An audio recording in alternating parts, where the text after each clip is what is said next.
expressing your compassion for the poor Gazans that are suffering during the war now, but not mentioning the Israelis that have been the victim of the Palestinian terrorism, jihadism, anti-Semitic, Nazi ideology, is like being the 1940s.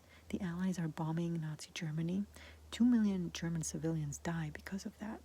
And you sitting with your ass in the US, oh my God, these poor Germans, what is being done to them? They're suffering so much. And not even mentioning the Jews. It's not kinda, it's not maybe, it's not sorta, it's not an exaggeration. It's exactly the same thing. You are that person, especially if you're a spiritual person that does that. That's super cringe. It's like being in the midst of the civil war, and you're like, oh my God, these poor slave owners, these poor white people that are being fought, and some of them are killed in this battle to liberate slaves from slavery, and not even mentioning the struggle of black people and what they've endured by the hands of the slave owners. You have no idea how you sound like and how you look like when you do that. I have an idea. Many people with a brain have an idea, and history will remember you for it. And here's the thing, there's an imprint of this online of you doing that, talking like that.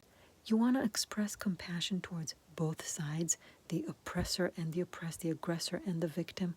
Go ahead, but put a caveat on it saying, we know that the Gazans started this by butchery and torture and massacre of innocent Israeli lives for being Jewish. We know it's fucked up and it's wrong, and our hearts goes out to the victims, the Israeli victims. And we also have compassion towards innocent Palestinians who are suffering and are being caught in the midst of all of this. You can say that, that's okay. But you sending your compassion to the Gazans and the Palestinians, and then mentioning other places in the world where there are atrocities happening, comparing them to the victims by doing so vicariously, you full-blown show your covert, not so covert anti-Semitism. And if you don't understand how it's anti-Semitic, that's not surprising, because anti-Semitism, a lot of it is ignorance.